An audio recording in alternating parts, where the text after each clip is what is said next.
BJP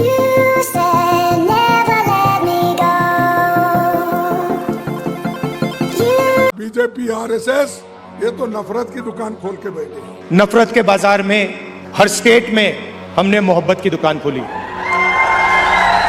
कोई sense है इस बात की? अभी पता चलेगा। ये जो नरेंद्र मोदी अभी भाषण दे रहा है, मैं आपको बता रहा हूं 6 महीने बाद 7-8 महीने बाद ये घर से नहीं निकल पाएगा।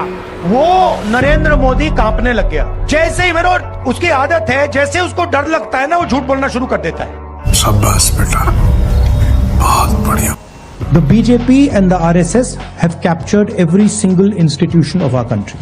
पता नहीं क्या हो जाएगा, मोदी जी मार देंगे, आरएसएस वाले मतलब चड्डी पहना के लाठी पकड़ा देंगे।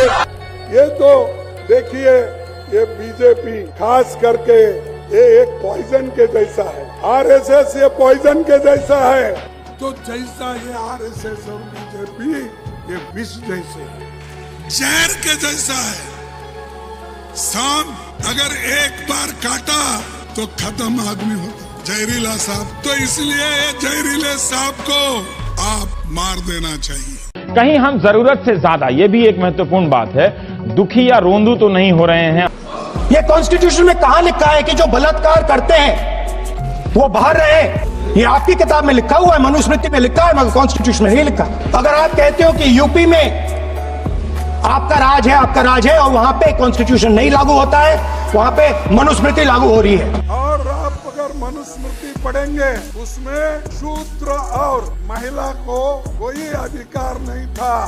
उनकी जो मनुस्मृति की आइडियोलॉजी है वो और आरएसएस की आइडियोलॉजी जो है वो दर्शाता है, वो बाबा साहब अम्बेडकर के संविधान को रेस्पेक्ट नहीं देना चाहते हैं। और ऐसे मोदी जी को अगर और शक्ति मिलेगी देश में, तो समझो फिर इस देश में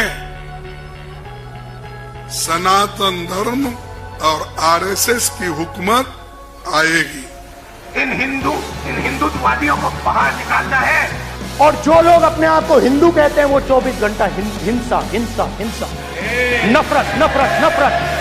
लोग मंदिर में जाते हैं, मत्था टेकते हैं, देवी की पूजा करते हैं। आपको कोई बहन कहता है, कोई माँ कहता है, मगर सच्चाई ये है कि वही लोग जो माँ और बहन कहते हैं, वही लोग आपको बस में छेड़ते हैं, वही लोग आपको दबाते हैं। अरे भाई, गंगा में डुबकी लेने से गरीबी दूर होती क्या? आपको खाना मिलता पेट को। जो मैं समझता हूँ मंदिर से भी पवित्र है, और वो है शौचालय। कि शौचालय देवालयों से भी महत्व रखते हैं। शिव कुमार दहरिया, देखो इनका भी नाम शिव कुमार। अबे बराबर है, राम का मुकाबला कर सकता है। अबे बराबर है, राम का मुकाबला कर सकता है। मल्लिकार्जुन ये कितना 12 लिंग में से एक पवित्र लिंग हूँ मैं। दलित और गरीबों की बेटियों को मंदिरों में रखा जाता था, मंदिरों में रखा। तो मंदिर छेड़छाड़ की जगह। मुख्यमंत्री आवास में भी शिवलिंग है, इसकी भी खुदाई होनी चाहिए। सच में हमारा मानना हमारा नहीं था। मैं अयोध्या में गया, जैसे स्टेशन से नीचे उतरा, हमको सामने प्रभु राम मिल गए। हमने कहा प्रभु धन्य, आपने दर्शन यही दे दिए, लेकिन आपको तो इतना भव्य मंदिर बन गया, आप यहाँ क्या कर रहे हैं? बोले मंदिर तो बन गया है, लेकिन वहां पे पानी टपक रहा है। बोले बेटा मैं तो ढूंढ रहा हूँ। हमने कहा किसको ढूंढ रहे हैं? बोले बेटा उन्हीं को ढूंढ रहे हैं जो हमें लेके आए थे। कुंभ में सर जिस तरह से भीड़ बढ़ रही है, अरे सब कुंभ का क्या कोई मतलब है? फालतू है कुंभ, फालतू है कुंभ।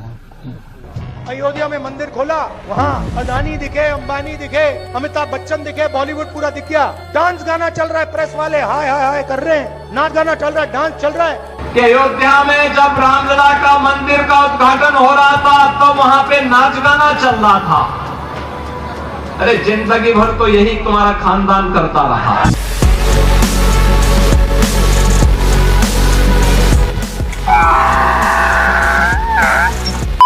मैं देश को एक रखना चाहता हूँ। राहुल जी देश को एक रखना चाहते हैं। गजब टूबीबाज आदमी। देश का एक्सरे कर देंगे, दूध का दूध, पानी का पानी हो जाएगा।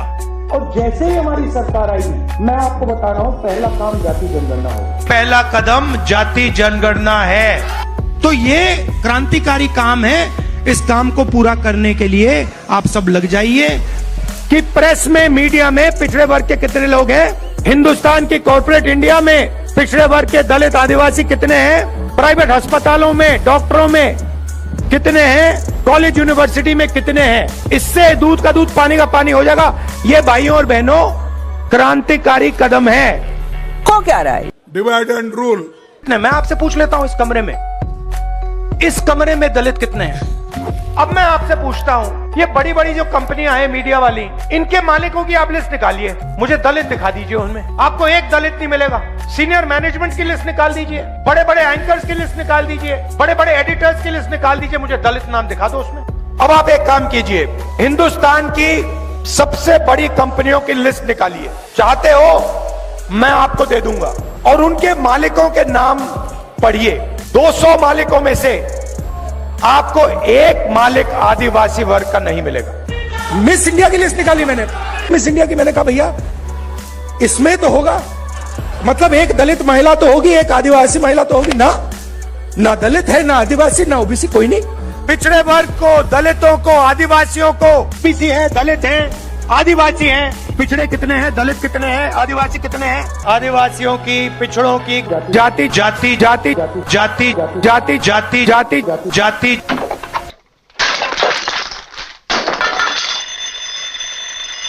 जिसकी जात का पता नहीं वो गन्ना की बात करता है।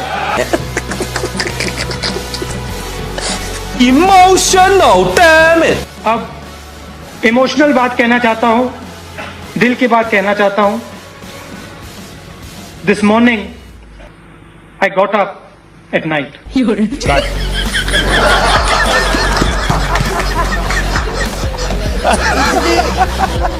अगर मोदी जी कल हिंदू धर्म पे डिबेट करें राहुल जी के साथ, तो मैं दावे के साथ कह सकती हूँ कि राहुल जी के सामने वो बोल नहीं पाएंगे। तपस्या का मतलब शरीर में गर्मी पैदा करना, समझिए। यार पता नहीं पिछले जन्म में क्या पाप किया था। एक युवा नेता बताता राहुल गांधी खुद को, जो 56 साल का है, 4 साल के बाद 2 पेंशन उसको एक साथ मिलेगा। पहला होगा वृद्धा पेंशन, दूसरा होगा रंडवा पेंशन, दोनों पेंशन मिलेगा उनको। मस्त प्लान है। आज तक नरेंद्र मोदी ने कभी ये नहीं कहा कि मैं इस्लाम को खत्म कर दूंगा। बोलो कभी बोला स्पीच में, सुना है आपने? लेकिन फिर भी दुनिया का कोई मुसलमान उसको वोट नहीं देता। राहुल गांधी अपने प्रवचनों में, कई बार भाषणों में कह चुका है कि हमारी सरकार आएगी तो हम हिंदुत्व को खत्म कर देंगे। फिर भी ये बेवकूफ गद्दार हिंदू उसको प्रधानमंत्री बनने में लगा हुआ है।